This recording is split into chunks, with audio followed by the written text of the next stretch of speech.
Hi, this is Nelborn of Lag Kanibong. Today I'll bring you to Lag og Kanibong to Sitobo Falls. What have we have here? Before the ecotourism katong circuit loop sa 3rd district, ang simentado nga part tama ra diha.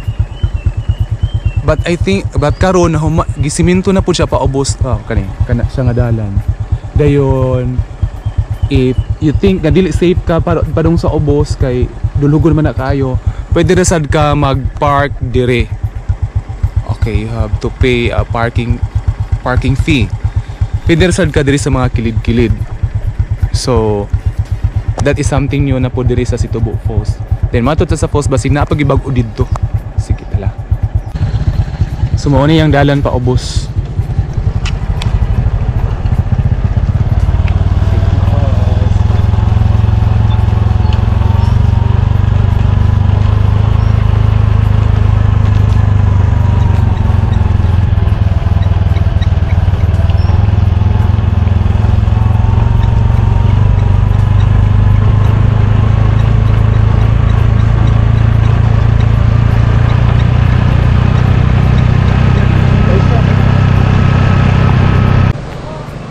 Simentado na gyud siya. Taman diri sa ubos. I think agi jud ni adtong katubi tong ecotourism na sa labasom nga kuan katong loop motocross circuit basta something ang activity.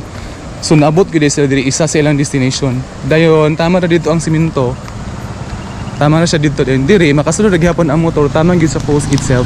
Pero kuan siya naa siya landslide gamay. So ug muulan nya kay prone man ta sa ulan ron, murag lang jud ko molahos diri kay mas takrat gihapon ta diri. Dito na lang kita mo park sa ibabaw. Kung inani nya lapok man ug kabilibilib ka diri mag-ulan. So mo ni bago karon diri sa Sitobo. So therefore I conclude nga because of ecotourism ang karsada naabot sa Sitobo Falls. Naabot sa hawan diri, makabot na ang motor. Sa una man good, dili man nimo agi kana diha kanang kawayan diha man gikan sa taas man midpi diha na magkaligid-ligid pa jud ka, but now mo nang diagway niya na siya ikuan tama ligid ka diri makapark ka diri sa ubos. Soon mahuman dadagway ang kuan ang ilaang concreting dinhi. Okay, ni kadong nimo sa falls mulabay ka ning area. Pero off limits ni siya diri, wala pa ilang nakabaluan niya, siguro ako lang. Wala pa siya nakabalo sa public. Atos lang inform ang public na basta off limits siya diha kay naay tamubuan diha. There was one time daw nga naapakan na diri ang bata na ospital. So naay tamubuan diyang area. So diri ra jud ka. So nindot na gyud ang area, gina-develop na siya, murag na-maintain na ang cleanliness niya diri kay na-maintain na nanay. Before buho-buho ra to diri, but now na sila yung mga landscaping gamay nga nahitabo, naka-file na ang bato.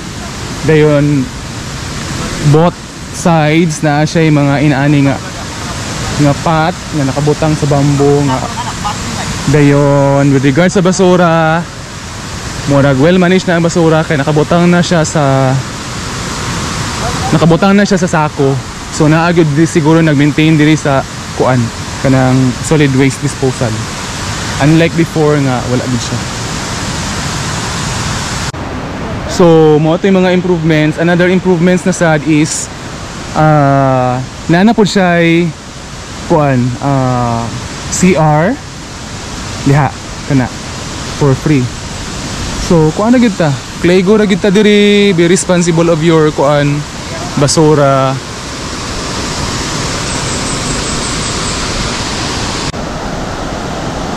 Nausub ang falls. As in, nausub siya. Nanindot, mas plaster na siya tanawon.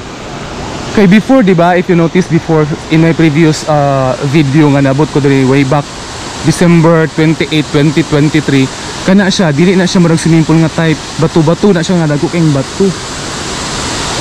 Karon nakakuan na, naka-landscape yun siya. Then kani siya diri, tubig na ni siya diri, di ka kaagi diri kay sa tubig ka maagi. Karon naka-landscape siya kay ang mga bato-bato gibutang diri para magian gyud siya mismo sa tao.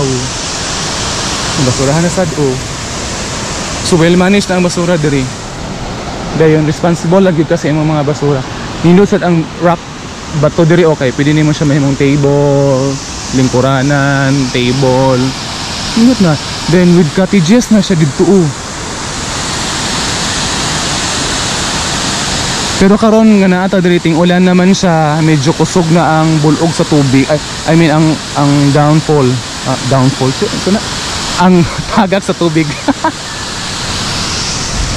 Masura na sad. So isa sa problem jud na basta tourist attraction is solid waste management. Basta well managed na ang basura diri so far. Well developed na gid ang area si Tubo Falls. Masabot na ni siya kasikat mga kalagkaw. Dayon within the area na anay mga namaligya still because of tourism. Na naman Mangkus barbecue DHR, na sweet corn, na ay kuan rubber boat nga pwede abangan. See?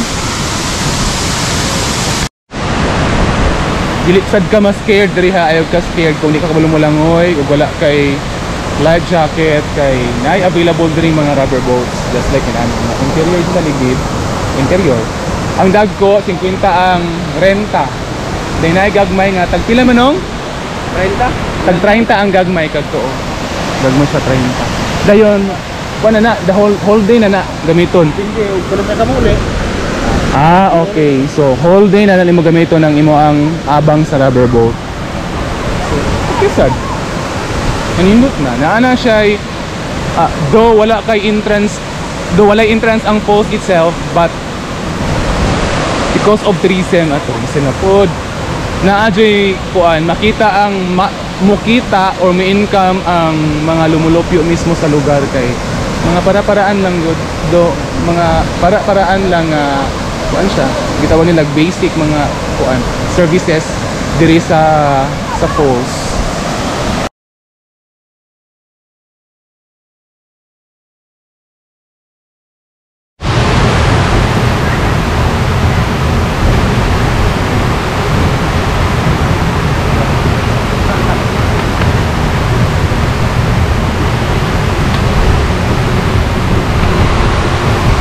Tabo sa falls kay mura na siyang swimming pool.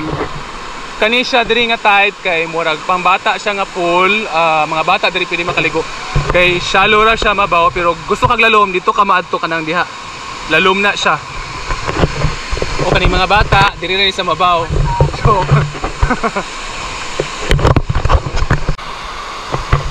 nausob na gud ang place mga kalagkaw. Ako na i-comment below ang link sa atong previous nga episode nga ni padri sa Tubo Falls. Kani dagko ng mga bato-bato diha karon nawala lang bato mura gi-move niya padong dinhi closer anang dako nga kana nga falls. So accessible na siya padong diri kay before mo anita diri magkamang-kamang biya ta magkat-kat biya ta tong bato. Karon dili na siya. Dayon diya, sweet kayo ang duha dito nag-date silang duha. Dayon mas daghan pabor ang dito nga side kaysa diri nga side.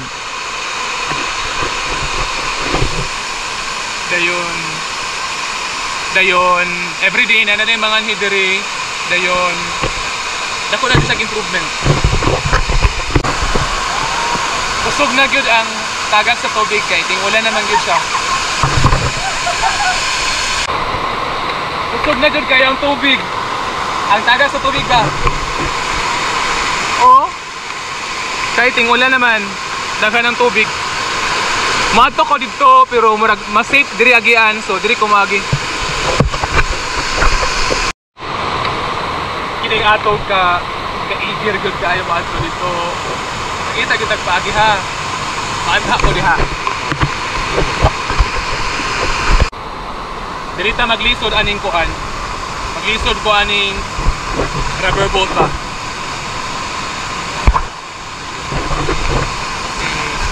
Padto pa ta dito closer. Hala. Kusog na gid ang tubig, mahadlok na kumaadto dito. Wah! Na, inani atong agian dinhi.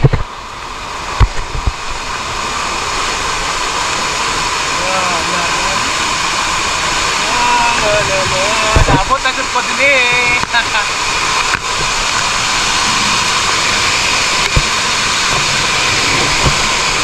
Grabe ko suki ang tubig ko.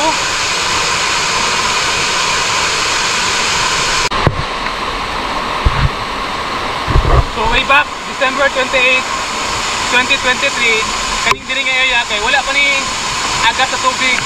Kay dili pa man kay tuting ulan. Karon nating ulan nga maabta na sa tubig. Pero ang bulog sa tubig usog din siya. So grabe. Bakbak na ta. Bawal ang mga hubog diri ba niya?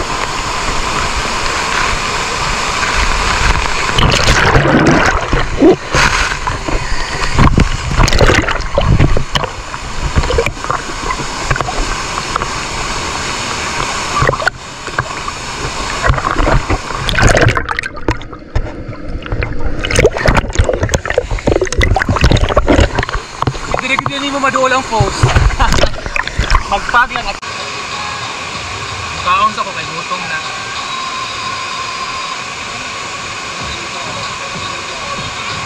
Ay na mali ka dirig isaw, barbecue.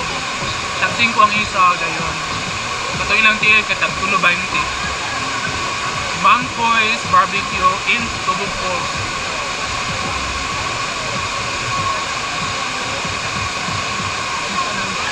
Namangkoy siya sa kagwapo.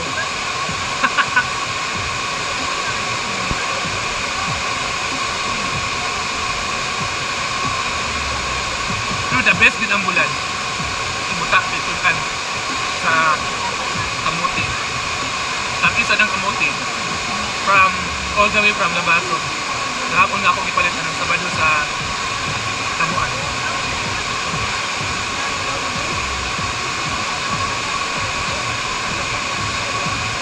Simas ka kung nagkawag pero karoon fruit na sad. Naap siya na maligyan na rin ko Lansones, tag 25 ang kilo. Tangis. Yan yung pagkaon kong tangis ko. Tangis lang. Konti ang tangis. Time check is 11:13. Abot na diri sa'yo ng alas 9. But as of the moment, alas 11 na siya, mas nagkadaghan ang mga entrante, mas nagkadaghan ang tao. Look, tanawa. Kung sinetabo sa falls, within the falls itself, daghan ang tao. Then katupong ditong warag pool dapit, daghan na silang tao, nagkadaghan dyan ang tao as in. Ingon pa itong Mangkoy's barbecue by 11 o by 12 or 1 o'clock kana dihang warag swimming pool nga type dihang liguanan nga shallow ra ang tubig, mapuno daw na sa mga bata o mga liguay diha. So inani na ka-famous ang place, inani na siya ka-popular as of the moment. So pasambuanga na mo, napit ko diri. Nana say from Sambuanga, napit ko si Tubog Falls. Gikan sila Liloy, Rockdale Kid. Kana sila, from Sambuanga. We have new acquaintances na po from Artilim. Surabay! Nawa sa Sibugay, diba? Surabay. From Surabay. Oh, Artilim na sila. Nabot sila og si Tubog Falls. Oh, na famous na gini si Tubog Falls. Kaya naabot man gani ng Tagalagyo sila oh. Napicture na sa kanina no? Time check 11:47. But still, daghan gyapong nagpadung nga mga tao. Today is Sunday. Maraming tao, nag-anjuk siya. Tanawa. Nga nakadahan ang tao. Mapuno pag ginaon niya, mga 1, alas 12 to alauna. Kani sila mga taga Sambuanga ni nga group. Sambuanga City ha, dili Sambuanga del Norte. Sambuanga City from Rockdale in Liloy. Niapi sila og si Tubog Falls all the way on the way na sa padong utama. Di yun ni balay-balay na sa Sambuanga. At least matutag Sambuanga, ila-ilahan na to ng mga naunga.